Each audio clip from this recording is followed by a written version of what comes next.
quick! Anti-aircraft guns went into action against unidentified aircraft in the Los Angeles area. The unidentified object required nearly 30 minutes to travel some 25 miles. Army officials declined to comment on the possibility that the object might have been a blimp.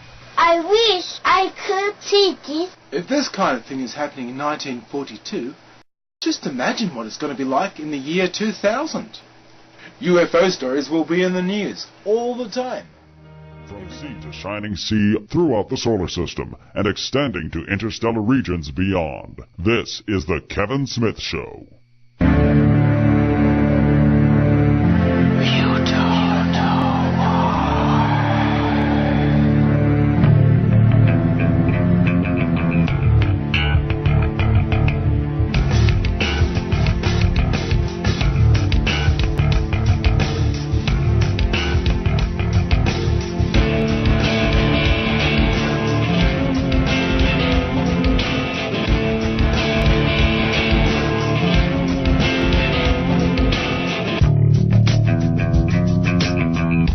Comments and views expressed on The Kevin Smith Show are those of the people that make them and do not necessarily reflect the views of Kevin Smith, The Kevin Smith Show, or its affiliates or sponsors.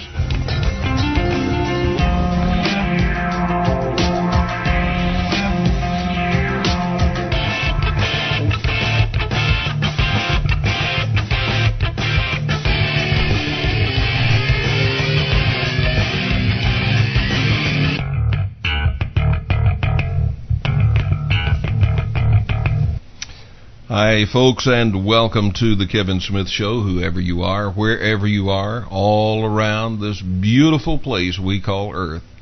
Thank you for being here at the Kevin Smith Show, talk radio like nowhere else on Earth. That's a guarantee. I'm here because it matters, and so do you. Tonight is a very special night. First of all, it's Friday the 13th. Have you noticed that yet? And, Friday the 13th is always a good day for us. I don't know why that is, but Friday the 13th is never unlucky for the Kevin Smith Show. It's always a good day for us. So we're expecting it will be today as well. But it's also a special day because my guest tonight is Jeff Woolwine. He's been with us many times before. And we always have a very positive response, very strong response from our audience, and I think you're going to be pleased with what you're going to hear tonight as well. Always before, when we ask Jeff to come on, we have a lot of discussion about, and sometimes show video or some still pictures, of some of these strange things that fly around in the skies above Phoenix, Arizona. And it's, I can't say that this happens every day, but it does happen very frequently here in Phoenix. And one of the most prolific videographers of these things is Jeff Woolwine. We've also done a lot of talking about the petroglyphs that are etched into the stone out here on South Mountain. Some of you, some of our listeners, have come and gone up on South Mountain and seen for yourself. Some of you have been up just with Jeff.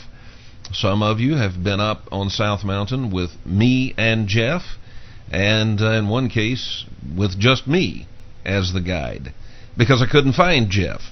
But you've seen those petroglyphs. In fact, we had one listener that came all the way from Australia and went up on South Mountain with me and Jeff and saw the petroglyphs for himself. Well, the question is, who made those? Now, we're pretty sure we know who made them, but who are they? What do we know about these people? And interestingly, is there a connection between them and another ancient people, very ancient people, thousands of miles around the globe, people that you know as the Sumerians? Jeff Woolwine, welcome back to the Kevin Smith Show. Thank you so much, Kevin. Always honored to be here. Jeff, South Mountain is one person wrote to me this past week, it just seems almost like a magical place, such a mysterious place.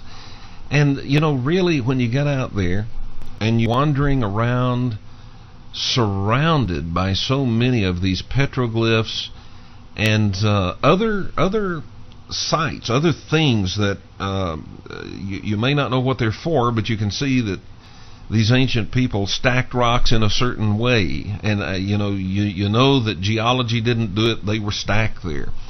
But you get out there and you get surrounded by all of that, and you really do get kind of a sense that you are in a very magical place. At least I do. Does it strike you that way? Oh, absolutely. You know, when you're on there, you can really feel that energy there, especially, you know, when all the energy is just right. You know, in certain times of the seasons, sometimes it makes your hair stand on end.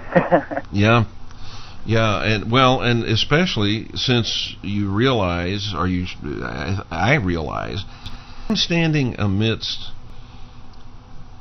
not just artwork, but something that these ancient people felt was very, very important, crucially important, so that they didn't have videotape, so they marked it down by carving it or chipping it into the rocks.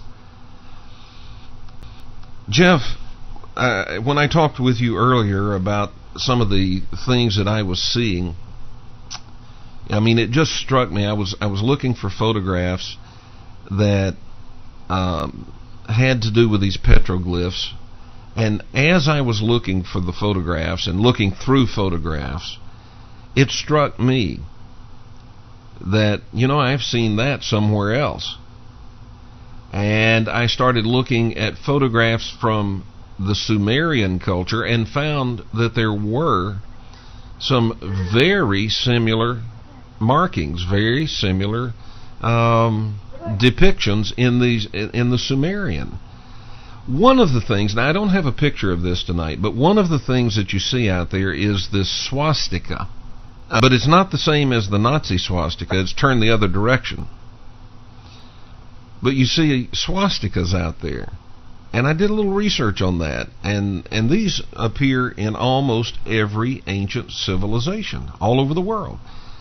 And the reason it's called swastika is in the ancient Indian language, swasti meant, it had the concept of sort of for the good of the world. Ka means